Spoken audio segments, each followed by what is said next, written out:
Alhamdulillahilladzi an'ama 'alaina bi ni'matil iman wal islam. Wassalatu wassalamu ala syarafil anam sayyidina wa maulana Muhammadin sallallahu alaihi wasallam. Assalamualaikum warahmatullahi wabarakatuh. Bismillah, alhamdulillah, wassalatu wassalamu ala rasulillah sayyidina Muhammad ibn Abdillah wa ala alihi wa ashabihi wa man wala, la hawla wa la quwwata illa billah, amma ba'du. Hadratan muhtaramin, para alim ulama, para kiai, para pembimbing KBI Ahmadiyah yang saya hormati, saya pengurus KBI Ahmadiyah Kabupaten Pekalongan, bapak-bapak, ibu-ibu, para calon jemaah haji KBI Ahmadiyah tahun 2023 sebagai mawon ingkang kawula mulyakaken. Alhamdulillah kanthi taufik, hidayah, inayah, saha taisir Allah Subhanahu wa taala, wonten kesempatan injen menika kita saged sesarengan makembal wonten menika panggenan dalam rangka kegiatan manasik haji. Mugi-mugi kembal-kembal niki estu beto manfaat barokah di dini wa dunya wal akhirah, amin Allahumma. Para bapak, para ibu, para rawuh sedaya ingkang kula mulyakaken, manasik haji ini dalam rangka menggugurkan kewajiban kita untuk persiapan menjalankan ibadah haji. Karena orang yang akan melakukan sesuatu ibadah itu harus mengetahui ilmunya ibadah, supaya amal kita, ibadah kita diterima oleh Allah Subhanahu wa ta'ala. Oleh karena itu, dalam rangka mengetahui ilmu daripada ibadah, hari ini kita mulai belajar tentang manasik haji. Jadi orang kalau mau berbisnis harus tahu ilmunya bisnis. Orang mau jadi pedagang harus tahu hukumnya dagang. Orang mau sholat harus tahu ilmunya sholat. Begitu juga orang kalau mau berangkat haji ya harus tahu ilmunya haji. Allah diri kok kelalen urusan duit. Yang penting kan kewajibannya apa? Haji. Urusan kelalen kan urusan liya meneh. Yang penting kewajiban kita adalah kewajiban haji. Meskipun tanpa manasik pun juga bisa. Meskipun tanpa manasik juga bisa. Karena nanti prakteknya di sana itu yang penting melu-melu pembimbingnya. Wah, agar pembimbingnya muni apa, melu muni apa. Pembimbingnya ngalor, melu ngalor. Pembimbingnya mubeng ya melu napa. Cuman nek trimo melu-melu niku bahaya nggih, Bu. Bahaya. Apa bikin juga sumur, baru juga sumur. Sehingga pernah terjadi di jamaah umroh, kaya poso-poso. Melu-melu pembimbingnya tawaf, melu tawaf. Pembimbingnya maca donga Allahumma, melu Allahumma. Dilarang pembimbingnya ngencot kurma. Mencot kurma Pak juga niku angel posisine bimbing tawaf. Akhirnya pembimbingnya Allahumma kalau ngipat-ngipati kurma sikile. Niku jamaah samburi ngipat-ngipati kabeh. Ayo gara-gara orang manasik. Dipikir ngipat-ngipati niku termasuk bagian dari kegiatan tawaf. Lah, harapannya dengan kita belajar manasik haji ini kita tidak hanya sekedar ikut-ikutan, tetapi kita betul-betul tahu ilmunya ibadah. Para bapak, para ibu, para rawuh sedaya kang kula mulyakaken, iki sedaya jamaah yang tertunda napa campur niki. Nggih. Yang tertunda kita mengucapkan alhamdulillah. Untuk alhamdulillah sebab insya Allah ganjarannya loro. Jadi untuk ganjaran haji tahun 2002, untuk ganjaran haji 2023. Milih tertunda, kalau rasa tertunda milih 3. Kayak Isam ini masih tapi bayarnya sami gitu nggih. Bayarnya tadi betul? Bayarnya atau larang sithik mboten apa-apa. Larang iso bayar, murah ora iso bayar, pilih ndi, Bu? Larang iso lunasi, murah ora iso lunasi, pilih ndi? Ya milih murah iso lunasi. Nah, para bapak, para ibu, para rawuh sedaya ingkang kula mulyakaken, bagi yang kemarin tahun-tahun kemarin sudah ikut manasik, barangkali kula yakin insya Allah sampun kelalen kabeh. Mboten kelalen nglothok. Biyen ora paham saiki kelalen. Nah, insya Allah hari ini materi kita hari ini tentang apa nih? Materi saya ini tentang syarat, rukun, wajib dan sunnah haji umroh. Ini materi inti nih, meliputi syarat, nomornya, rukun, wajib, sunnah haji dan umroh. Bapak-bapak, ibu-ibu yang saya muliakan, jadi di dalam praktek manasik haji ini sebenarnya hanya ada 3 nih. Dikelompokkan menjadi 3, ada wajib haji, ada rukun haji, ada sunnah haji. Jadi kalau dengan panduan ini ruwet banget. Ada wajib haji, ada rukun haji, ada sunnah. Kalau rukun itu sesuatu yang harus dilakukan dalam haji, yang masuk kelompok-kelompok rukun itu harus dilakukan. Menawi ada salah satu rukun yang ditinggalkan, maka hajinya tidak sah dan tidak bisa diganti dengan denda. Kalau masuk kategori rukun tidak boleh ditinggalkan, apabila ditinggalkan hajinya tidak sah dan tidak bisa diganti dengan denda. Berbeda dengan wajib haji. Kalau yang masuk kelompok wajib haji, apabila tidak dilakukan hajinya tetap sah, tapi berkewajiban mengganti denda. Nah, kalau sunnah tidak ada hubungannya sah dan tidak sah, hanya hubungannya afdholiyah, keutamaan dan tidak utama. Nah, itu kegiatan-kegiatan haji itu terbagi menjadi 3, ada rukun haji, ada wajib haji, ada sunnah-sunnah haji. Nah, sekarang kita pada rukun-rukun haji. Nah, ini ada tertulis, ada rukun umroh, ada rukun haji. Sebenarnya ibadah haji dengan umroh itu ibadah yang berbeda.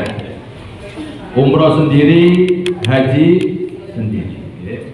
Tetapi amalan-amalan di dalam umroh semua ada di dalam ibadah haji. Tetapi tidak semua amalan ibadah haji itu dilakukan di dalam umroh. Nah, maka saya akan memulai dari rukun haji dulu. Nah, ini foto ini apa? Masjid Bir Ali. Jadi nanti kalau kita ini gelombang pertama, Bu, nanti kita akan ke Madinah dulu. Kalau kita ke Madinah dulu berarti kita akan mulai haji itu startnya mulai dari Bir Ali, dari masjid ini. Tapi kalau kita masuk gelombang 2, bisa jadi kita startnya itu di atas pesawat. Ya, bisa jadi kita mulai umroh itu di atas pesawat, atau bisa jadi dari bandara.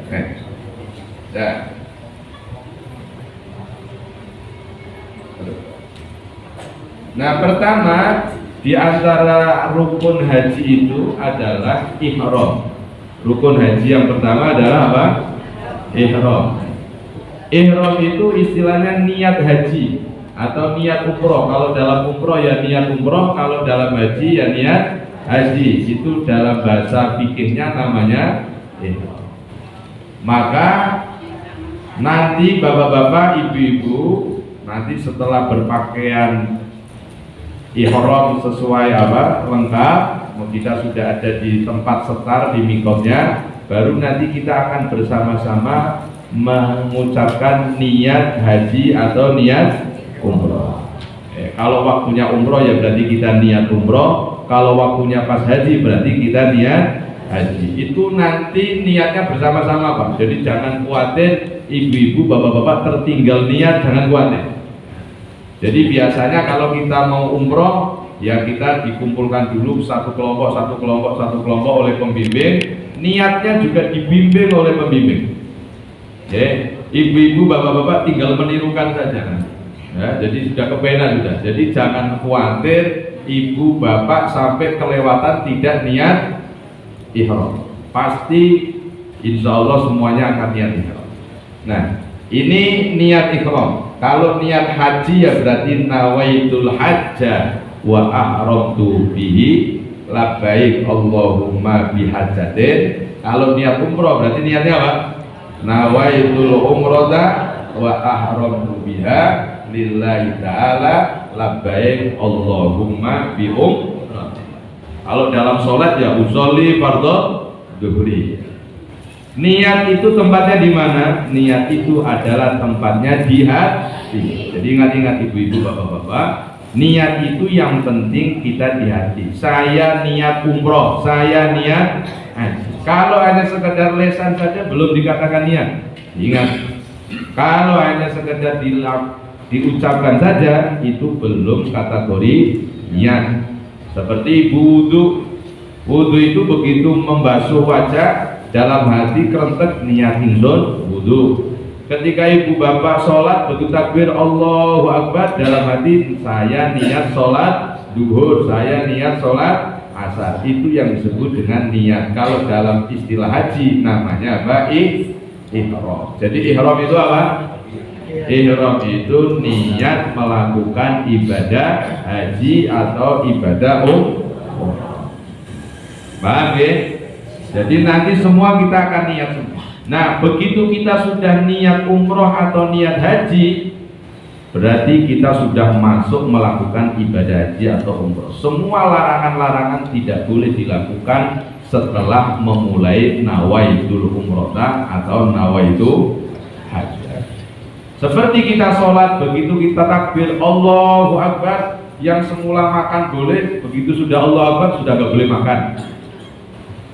Begitu sudah Allahu Akbar, yang semula berbicara boleh, ketika sudah Allahu Akbar tidak boleh berbicara. Maka disebutnya takbiratul ihram, takbir yang mengharamkan sesuatu yang sebelumnya halal menjadi halal.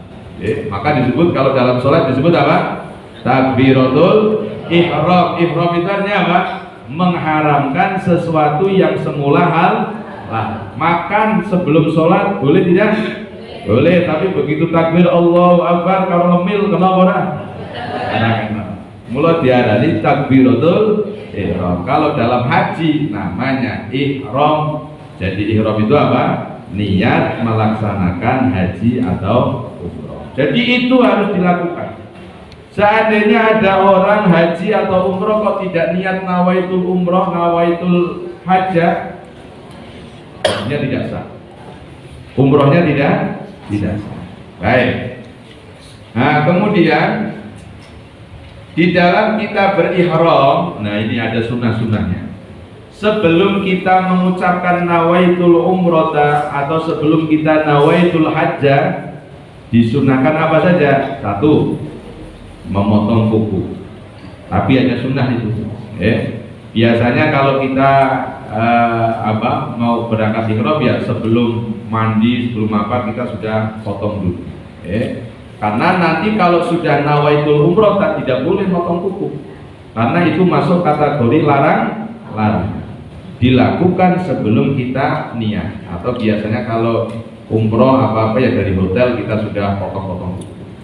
Kemudian yang punya kumisnya ditipis-tipiskan, ya, ditipiskan. Itu sunnah. Kemudian apa lagi? Mencabut bulu ketiak.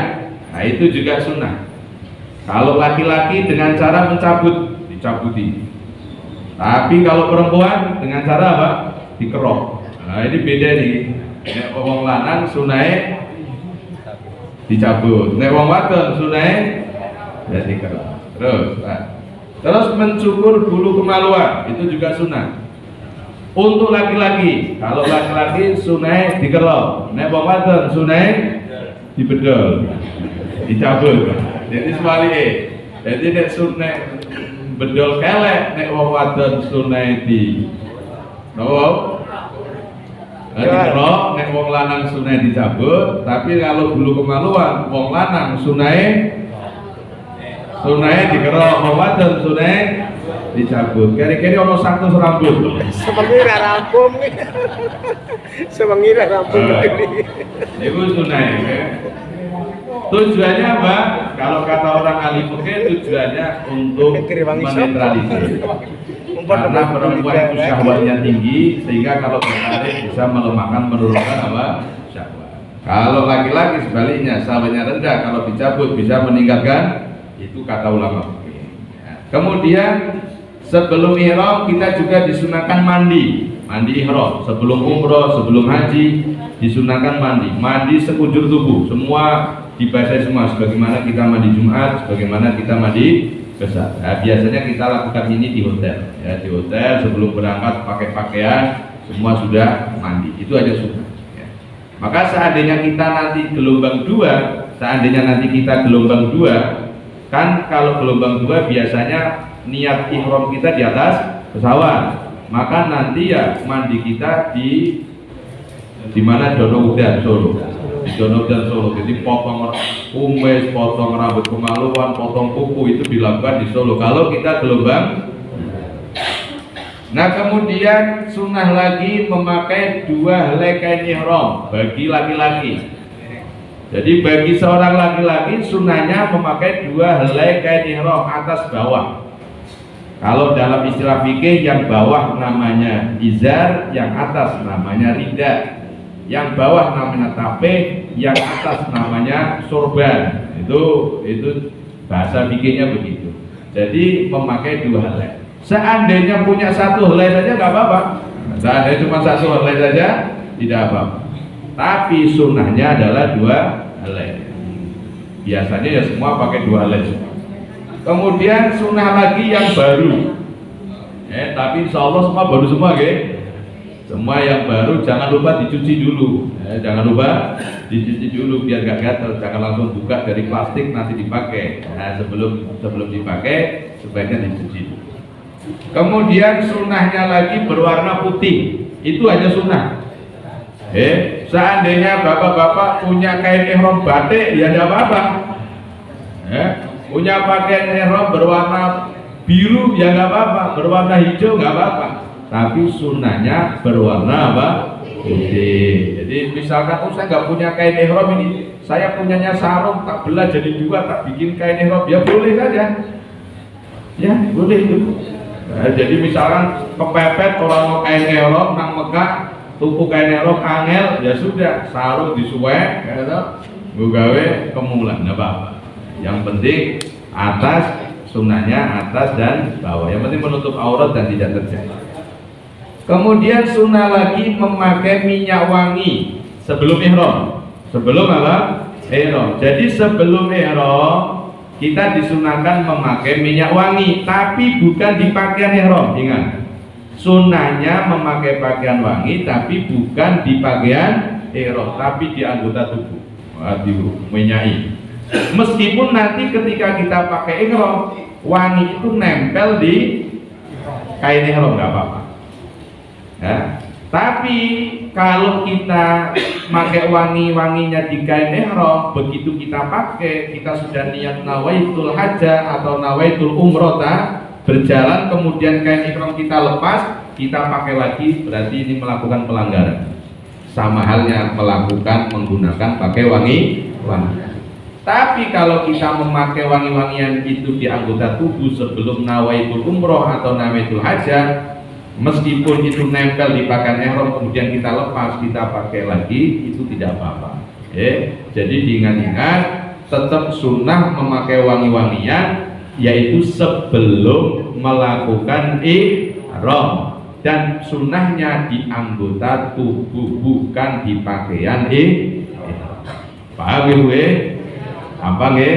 Apa? Terus sunnah malih memakai sandal. Sunnahnya pakai sandal. Terutama bapak-bapak pakai sandal. Jangan memakai sepatu yang menutupi ungkat dan menutupi jari-jari, karena itu justru menjadi larangan. Jadi termasuk larangan itu memakai sepatu yang sampai menutup jari dan ungkat bahasa Indonesia apa ini? Tumit, sampai menutup tumit. Nah, itu mboten kenging, anggone bapak-bapak pakai sandal jepit. Nah, seandainya tidak pakai sandal, ya boleh-boleh saja naik kuat. Kali-kali nanti haji kita itu pas musim panas, karena kita berangkat haji bulan apa? Mei.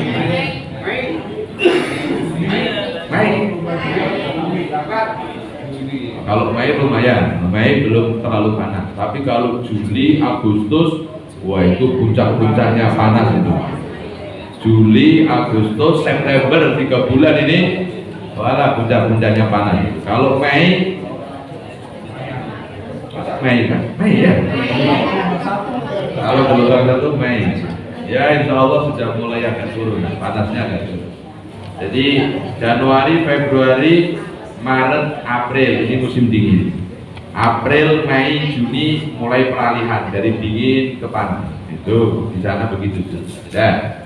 Memakai sandal, kemudian nanti disunahkan juga sholat sunnah ihram 2 rakaat. Ini nanti juga akan dipandu oleh pembimbing. Biasanya kita bareng-bareng masuk ke masjid bersama pembimbing, di situ sholat sunnah 2 rakaat sendiri-sendiri. Ya, biasa rakaat pertama setelah Fatihah kuliah, rakaat kedua setelah Fatihah kulhu. Ya, pokoknya kuliah kalau kulhu terus tuh. Gampang-gampang ya. Nah, baru nanti setelah itu kita niat ihram. Nah, itu terkait dengan rukun yang pertama. Rukun yang pertama apa?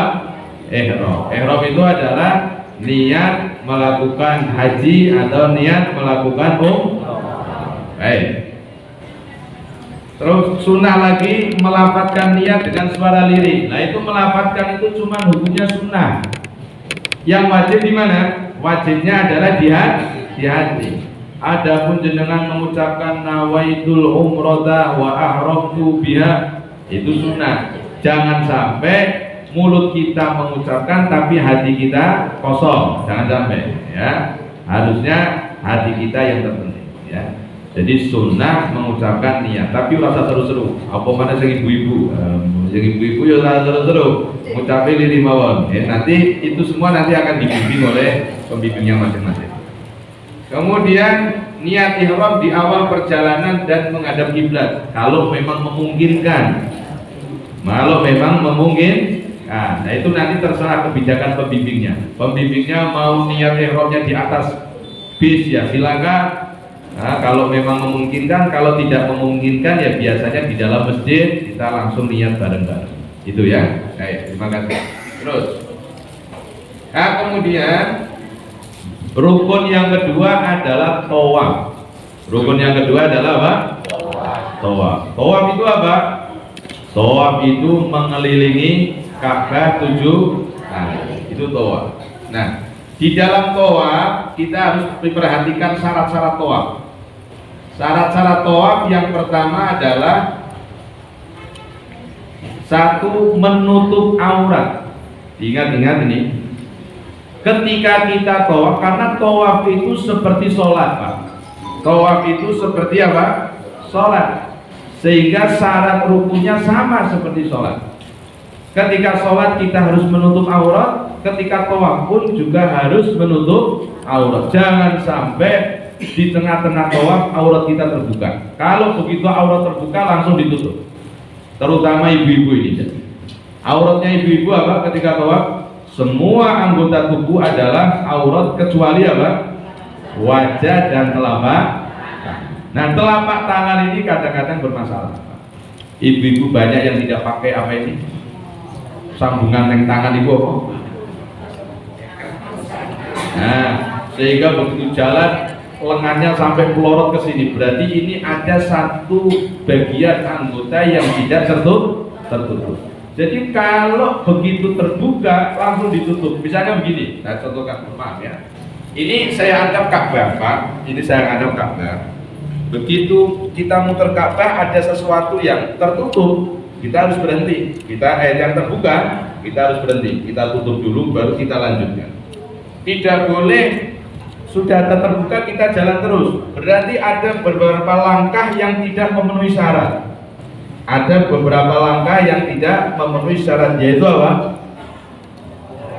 Auratnya terbuka. Maka bagaimana? Dia harus kembali dari mana dia terbuka tadi. Jadi jangan sampai memutar ini ada aurat yang terbuka. Kalau ternyata ada aurat yang terbuka, berarti satu putaran tidak dianggap. Kalau satu putaran tidak dianggap, berarti dia harus menambah satu putaran. Kan begitu. Makanya ketika aurat ini harus hati-hati. Ini kemudian rambut. Nah, auratnya wajah itu mulai mana? Ini Pak. Tempat tumbuhnya rambut ini adalah aurat. Jangan sampai ada rambut yang keluar yang kelihatan. Maka nanti saling mengingatkan. Ibu-ibu, saling mengingatkan. Aurat saya sudah tertutup belum? Kalau sudah, alhamdulillah. Nah, yang paling repot itu apa? Ini apa namanya? Ini suka melorot, suka melorot. Karena kalau menurut kita Syafi'i, di bawah ini kan sudah tidak termasuk bagian wajah ini. Wajah itu hanya sampai pada tulang lihiyah, azmul lihiyah ini. Berarti di tempat ini maka sebaiknya ibu pakai apa itu? Ada ya Bu ya? Yang rotok ini. Tapi tidak boleh menutup wajah. Bagi ibu-ibu tidak boleh wajahnya ditutup ketika tawaf. Nanti itu termasuk larangan-larangan apa? Ihram. Nanti ada sendiri babnya setelah saya, nanti ada larangan ihram. Itu satu menutup apa? Aurat. Kemudian yang bapak-bapak, apalagi yang gemuk-gemuk ini biasanya problem. Yang gemuk-gemuk itu kalau pakai kain ihram, Pak, suka